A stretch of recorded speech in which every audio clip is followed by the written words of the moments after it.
I'd come home, it was 2 o'clock in the morning, there was a script underneath my door, and I started reading it, and I couldn't put it down. It was some of the most riveting characters I'd read in a long, long time. So it was not even a second thought before I turned it in. Kathy gave me the script. She read it and liked it and insisted that I read it immediately, and I read it that night, and it was incredible. So I said, this is great, let's buy it, and we'll get an amazing director. And she said, well, there's one catch. The writer has got to be the director. I said, great, well, what's he directed? And she said, well, nothing yet. So I flew into New York and had a meeting with Jim, who was very smart, very impressive, and we made a deal. We bought the script and committed to have Jim be our director. Here we go. Frame up on that and get focused on it to start. I had this idea in my head that I wanted to make a Western. And yet I didn't feel like I was really capable in some ways of writing a period Western, you know, a Montana, Texas Western. So I thought about things I knew and how places I knew and people I knew would somehow work in that kind of structure. And what occurred to me is that I grew up in a town that was essentially kind of a modern frontier town, where a lot of kind of white flight from New York City from the 70s had settled with their families and was very much a kind of outpost of people who absolutely detested New York City and had somehow built their first kind of homestead away from this place of mayhem and decline and ugliness and violence. And we're very proud of setting up this new place. And what was always surprising to me is the way that all the dads went into the city to do their jobs, to protect the streets, to put out fires, EMS workers, but the families never went to New York. I mean, they would shop in Paramus. They were only an hour and a half away from the biggest city in the world, but they never went to New York City. And there was no connection to it except Dad commuted there every day to kind of earn the daily bread.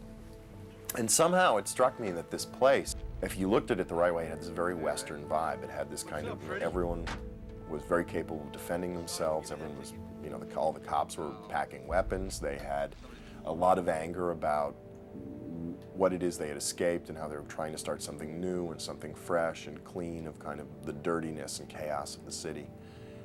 And somehow into that environment, it kind of seemed like, wow, you could look at that as a new frontier, as a kind of suburban frontier. And from there, I kind of thought about how you could begin to build something interesting out of that sense of place and also that sense of anger about what was across the river. We made a place where things make sense, and you can walk across the street without fear. And you come to me with a plan to set things right. Everyone in the city holding hands, singing "We Are the World."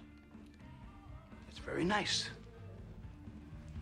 But Freddie, your plan is the plan of a boy.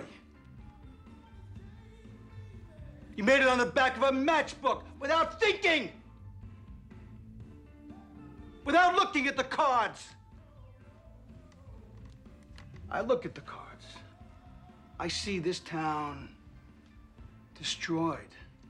In thinking about it as a Western, what I was concerned with is that the movie not just be this real-life cop movie. It isn't. It's a fable. And in a sense, Westerns are fables. They are real constructions. You know, the Native American reservation is here, the Wild West town where lawlessness is here, the frontier, the homesteaders trying to build a beautiful place is here.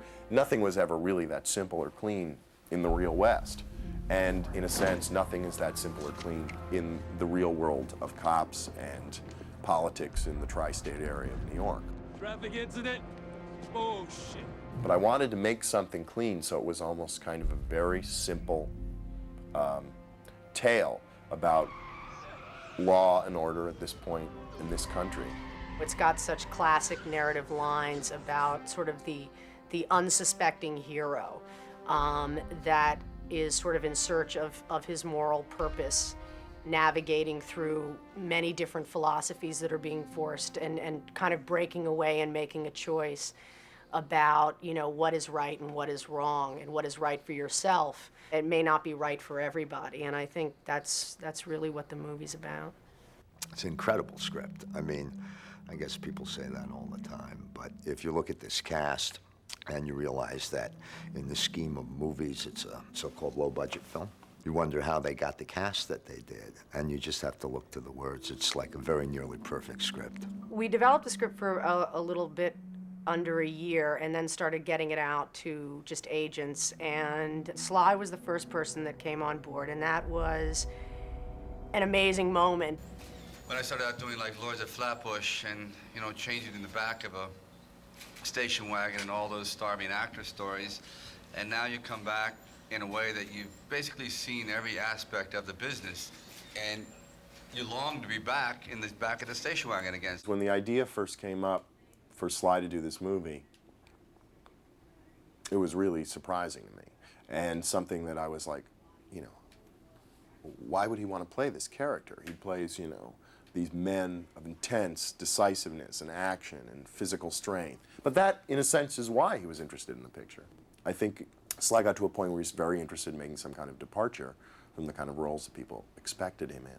Well, I just thought it was an opportunity, time for change, and it was presented by, you know, Harvey Weinstein. And the first time I read the script, and then I saw his film Heavy, and I realized he was an extremely fastidious and realistic filmmaker. And then when I met him, he had a rather mature point of view. I thought, excellent. After Sly agreed to do the movie, it was just, who are we going to put opposite him that can somehow contain him and, for the audience, be a kind of physical, mental, and visceral, intimidating force.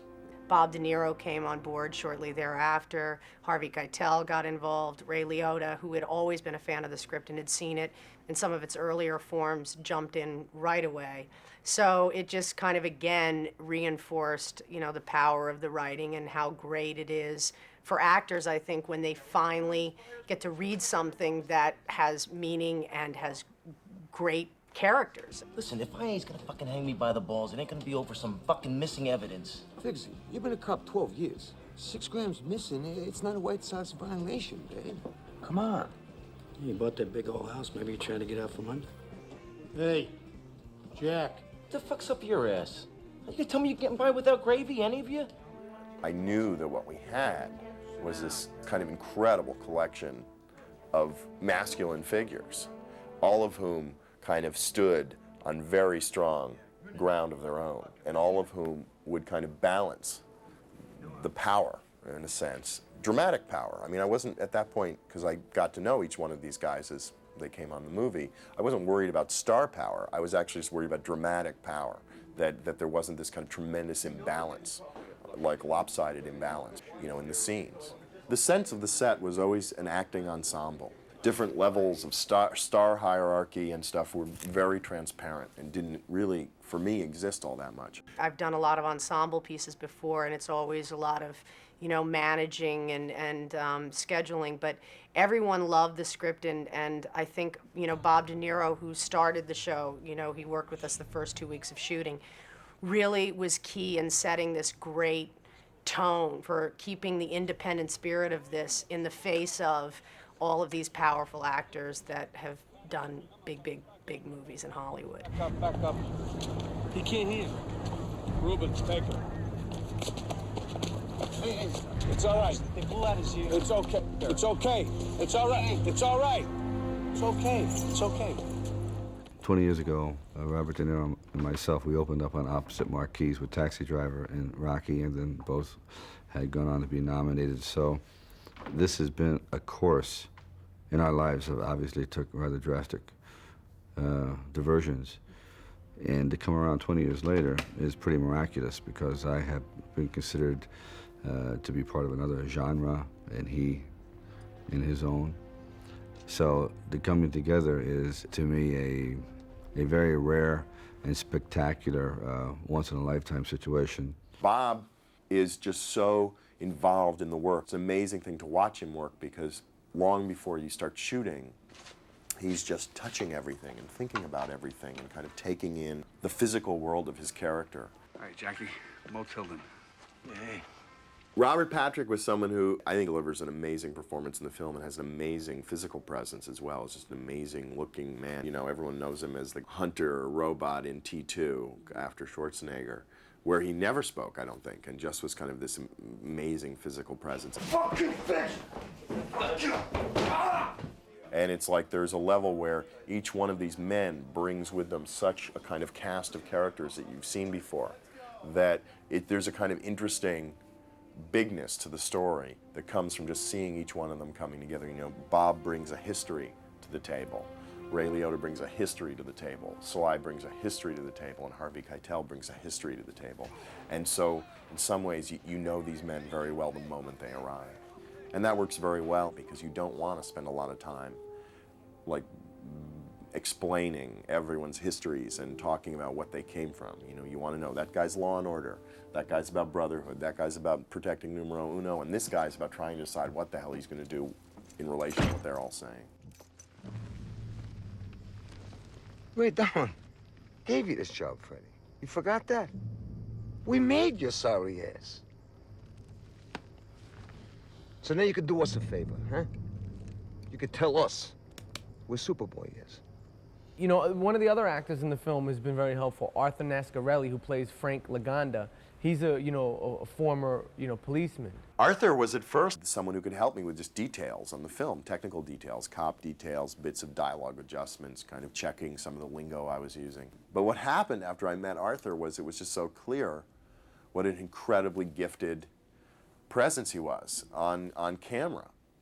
And as we were going through the casting process, partly because I hadn't really thought of him when I met him as an actor, I didn't really right away think he should play Laganda. And then suddenly it just occurred to me that every time I saw him, I felt like I was just breathing in this kind of incredible sense of reality about what it is to be a cop, what it is to be a cop who's seen a lot of things. And also what a help that wealth of information and texture would be to the other actors in the film. I was a member of the New York City Police Department for 20 years and 5 months, exactly. And essentially I was an undercover. I bought drugs, that's what I did for a living, for about 8 or 9 years. And then I went over to the District Attorney's Office in Queens, and I worked for the fellow, John Santucci was the DA in Queens. I worked for him for 11 more years. Then, I kind of just got involved in films about 4 or 5 years ago. And I've been lucky enough to be, working pretty steady since I got started. When I first heard about the movie, I said, no, I don't want to do. All I knew it was called Copland, so I'd passed originally. And then my agent said, just watch Heavy. It's this guy James Mangold, who did this movie Heavy. So I watched Heavy and was blown away by the choices, that I felt he made as a director and the pace of it and the story. And so I called the next morning and said, I unpass. I want to be in this movie, and I didn't read the script or anything. Hi, could you turn your engine off for me? I got the air on. You on the job? No, we're coming from Forest Hills, honey. I'm John McEnroe. That's Jimmy Connors. Cut! Jim, he's wonderful to work with as an actor. He can communicate to you what he wants, and I think he has a really clean idea of what he wants. He's really extremely sharp with his direction, and he's totally fearless. You think with like what you were saying with the group of people that are involved, and this is his second movie. The other was a small independent, but he doesn't shrink away from anything, and he's right 9 times out of 10, little bastard. Oh, well, Jim's very confident and very, I liked him a lot. He was very good. He did a good job. To see him running a set, walking onto a set with Keitel, De Niro, Stallone, all these guys in our movie, and to listen to everyone, to field ideas, but to basically at a certain point say, okay, I've heard everybody, this is this, I'm the director, this is the story we're going to tell now. His poise is very impressive to me, and I think he's probably going to be one of our great directors in the years to come. He's forced me into pockets and dark corners and cobweb-covered rooms that I have not entered into maybe ever. I have to give him credit. I give him total trust, too, which I have not done in a long time. Yeah, catch the door, watch him go away, and then come back inside. You can just lean toward camera and then kind of lean into your own chair. I like it. Okay.